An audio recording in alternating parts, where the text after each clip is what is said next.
So legend has it that this week in 1987, Motley Crue bass player Nikki Sixx dies from a drug overdose, comes back to life with the help of paramedics, is admitted into the hospital, but checks himself out against medical advice, goes home, and uses again. He spends Christmas alone.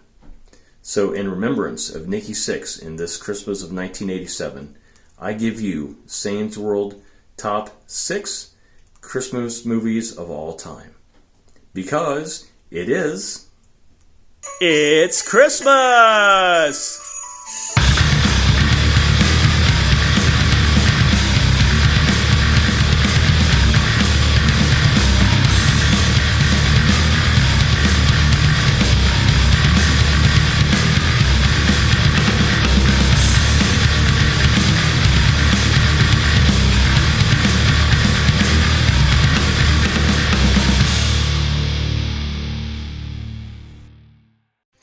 And welcome back to another episode of Sayne's World. I am your host, Justin Sayne, also the guitar player from the band Corella DeVille. I'll post a link down here. You can check us out on the web, and you can find our first single called Can You Please Me anywhere you happen to stream your kick-ass rock and metal music. Yes, you can find us on there.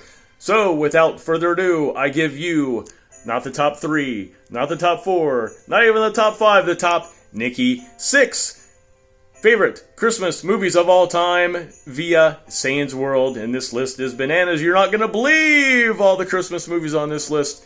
Controversy is sure to be abound, as not everybody's going to like this list, or even agree that any of these movies are indeed Christmas movies. But guess what?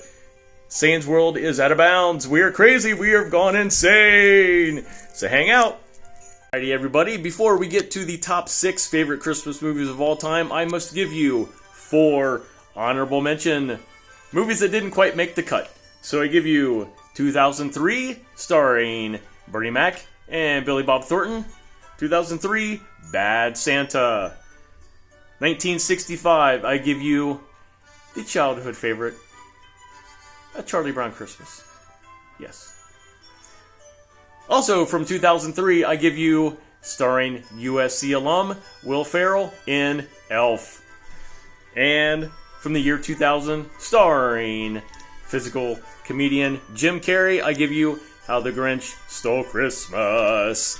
And now, we must go to the top 6 favorite Christmas movies of all time. And here we go. Roll tape for number 6. Alrighty, coming in at number 6. It is the 1993 Christmas classic, The Nightmare Before Christmas. This was directed by Henry Selick, produced by Tim Burton, as you can tell. Let me lay down the basic plot of the movie in case you haven't seen it. It is the same routine every year in Halloween Town. On Halloween, the monsters come out and perform a real scare. This particular Halloween, the Pumpkin King, Jack Skellington, bored of the idea, saunters into the woods with his dog Zero, who is actually the voice of Tim Burton, after a Halloween night. Upon the break of dawn, he discovers a clearing of trees with different doors representing various holidays. The Christmas tree door attracts his attention with the bright lights, and upon entrance into the world of Christmas Town, Jack is fascinated with the new idea of Christmas that he must absolutely share with the citizens of Halloween Town. And in this scene, Jack Skellington has his helpers kidnap Santa Claus. And so, because Jack Skellington wants to basically take over his role. And so he has him kidnapped, and during Halloween, and has him basically has him brought back to his house, and Jack Skellington, with the help of his, I'm going to assume is his wife, gets the proper decor. So I cannot show any of the audio from the movie, as you will see upon all of these movie reviews, but it's very colorful, filled with action, and it's a great movie.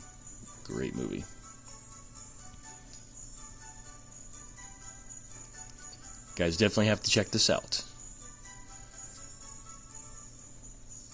Alright, let's go on to the next one. Alrighty, coming in at number 5 is the 1990 American comedy film classic. If you haven't seen this movie, you seriously must live under a rock. This is Home Alone. Directed by Chris Columbus, written and produced by John Hughes. And you can easily tell that because the film is based in Chicago. John Hughes likes to have most of his films based in Chicago. All right, so I'm not going to go over the plot of the movie too much, but basically, the family is going to spend Christmas in Paris, and they take off, but they leave their son Kevin home, and he must defend the house against 2 robbers, played by, of course, Joe Pesci and Daniel Stern. They are the 2 bad guys.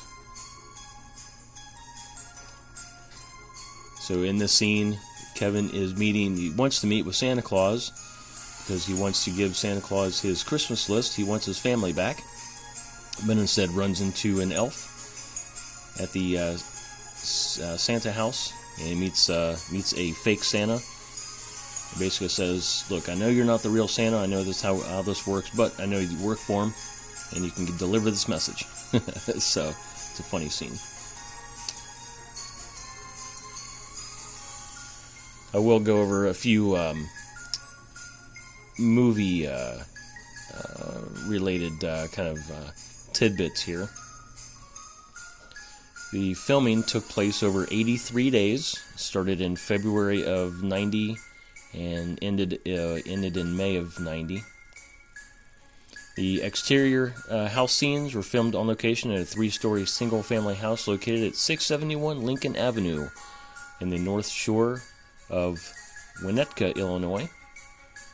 But they moved off to a soundstage to do a lot of the interior work because obviously you have to have room for the film crew and all that jazz. So, and I also thought this was interesting. John Candy was only available for 1 day to film all of his scenes, which took 23 hours to shoot. And he did it as a favor to John Hughes, and he was paid only $414. Thought that was kind of interesting. And in return, he was the only actor that John Hughes allowed to go off script, and all of his dialogue was completely improvised. Thought that was pretty cool.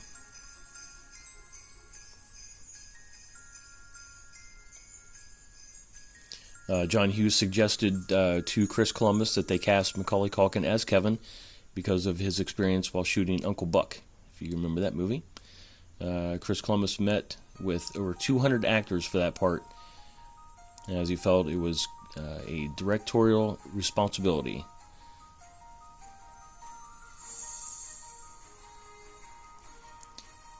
And then the final scene is when the family makes it home from Paris.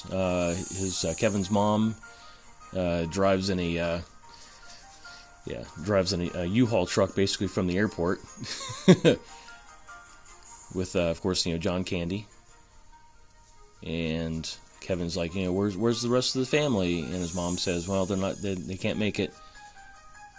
But unbeknownst to her, that they take a later flight that she didn't want to wait for, and so they basically all make it back just in time for Christmas, so they can spend Christmas together. So yeah, that is the movie. All right, on to movie number 4. What could it be? This is where the shit gets real thick. Hang out. All right, and this is where the controversy starts. Yes, coming in at number 4 is the crime thriller action adventure movie 1987 Lethal Weapon. It's a Christmas movie because it takes place around Christmas time, and there's a few Christmas references throughout the movie. So yes, it is a Christmas movie, according to me and Sayne's World. So the plot of the movie, in case you haven't seen this, again, if you haven't seen this, Boy, oh boy, where have you been? So, L.A. Police Sergeant Roger Murtaugh, who just turns 50 years old, is assigned to investigate the death of Amanda Hunsaker, which is in the beginning of this movie. You'll see her here in a second. She is a prostitute / adult actress who is one of the daughters of Bank President Michael Hunsaker, is a friend of Roger's from Vietnam. Roger hasn't seen Michael in about 12 years and begins off the investigation when they have a meeting after she passes. And as you can see, Amanda Hunsaker is having some alone time, and she gets maybe a little lonely, whatever, and she decides to jump off a building and kill herself. But anyways, so Roger and Michael have a meeting, said, hey, you need to investigate this, I want you to go after who did this, and I want you to find them and take care of them. So Roger Murtaugh takes on a new partner, Martin Riggs. Yes. So Riggs of Murtaugh's investigations of Amanda's death reveals that she was murdered. Upon hearing this, Michael tells Murtaugh she must do whatever's necessary to take out the bad guys. Turns out the Riggs and Murtaugh's investigation continues, and it makes them the targets of the Shadow Company, run by a group of former Vietnam War era mercenaries, who is now bringing in heroin to the Los Angeles County. Shadow Company leader General Peter McAllister and his right-hand man Mr. Joshua, who is played brilliantly by Gary Busey. Brilliant movie. You must check this out. And yes, it is a Christmas movie. Alright, let's head on to the next one. Alrighty, everybody. Coming in at number 3 is almost one of the, this has got to be one of the funniest movies of all time, almost. So, coming in at number 3 is the Christmas classic 2002's Friday After Next. Directed by Marcus Raboy. Story is by Ice Cube and DJ Pooh. Came out November 22nd, 2002. So in this scene, there is a fake Santa who breaks into Craig and Day Day's little apartment and robs them. Takes a few of their Christmas toys. Takes some Christmas presents. We'll just say that. It's got to be one of the funniest Christmas scenes, almost like ever. It's hilarious. So obviously the plot revolves around they get robbed by this fake Santa, and they have to find out who did it. While working a part-time job as security guards, we referenced as top flight security. Oh, that's great.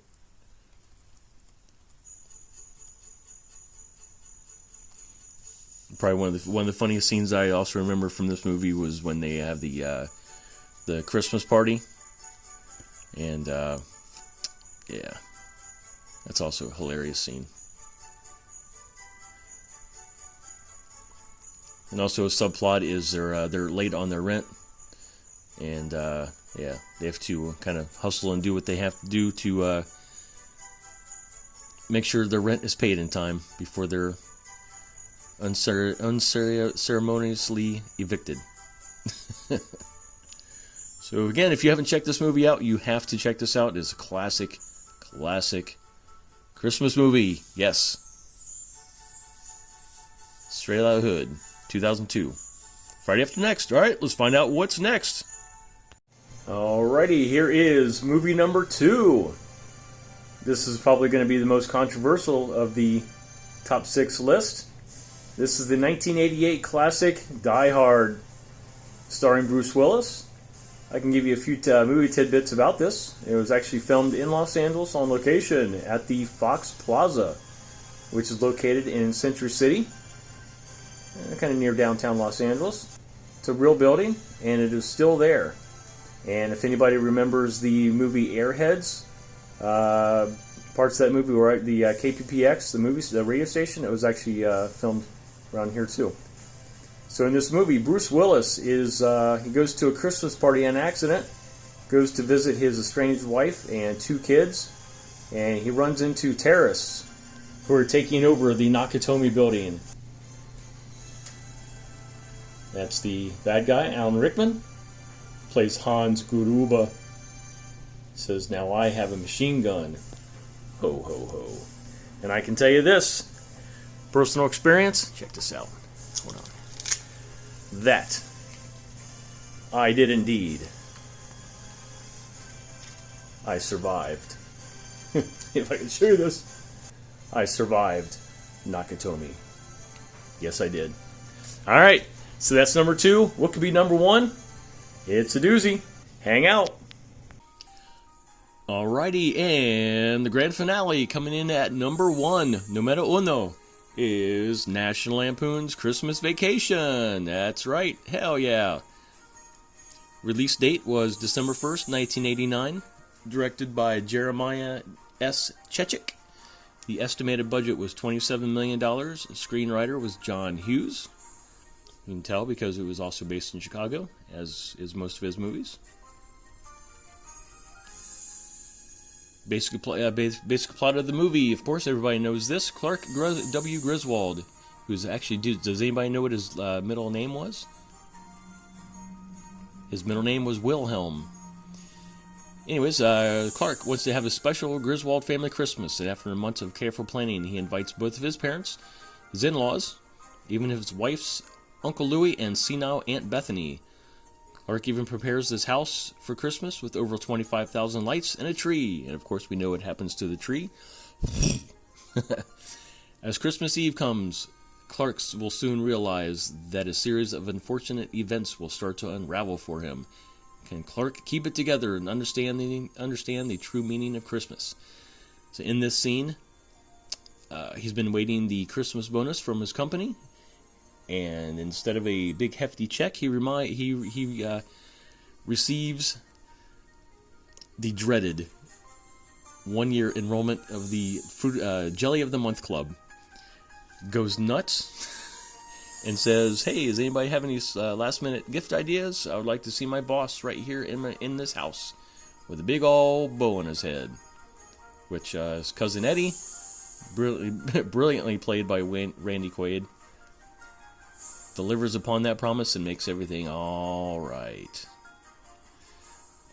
Interesting fact about this movie was the Griswold house, as well as Roger Murtaugh's house in Lethal Weapon, were both on the Warner Brothers filming lot, and those houses were actually located right next to each other. And both those houses have been have been used for various other movies. Thought that was kind of interesting. All right, that is the list. Hopefully everybody liked it. What'd you guys think? Comment below. Alrighty, everybody, that is Sayne's World favorite top 6 Christmas movie list of all time. Go ahead and let the debate commence. I know it's going to happen, so go ahead and comment below. Let me know what you think about the list. Let me know if there's any movies that you would include, take out. Yeah, I know I can see it coming already. So, anyways, if you like the episode, if you like the channel, go ahead and hit that subscribe button, please. Go ahead and hit that like button as well, and for sure, hit that notification bell. That way, you're notified for sure. Anytime I upload any new videos. Sometimes YouTube doesn't push all the episodes, all the channels. Hit that notification bell. That way, you're all good. So, anyways, Christmas time is almost here. The Santa countdown is happening. So, we got, I don't know, about 15 hours or so. So, anyways, yeah, I'm going to get going. So, we got family stuff, and we got food to eat, and just movies to watch, and yeah, we're going to have a good time. So, anyways, from Sayne's World and Corella DeVille, I wish everybody a Happy New Year. Merry Christmas, or you could say Feliz Navidad y Feliz Año Nuevo. I'll put the subtitle down there so you know what I just said. So, anyways, love you guys, and I'll see you guys on the next episode. Hope you guys enjoy this. It was just all in good fun. So, love you guys. See you guys soon. Stay metal. Stay rad. See ya!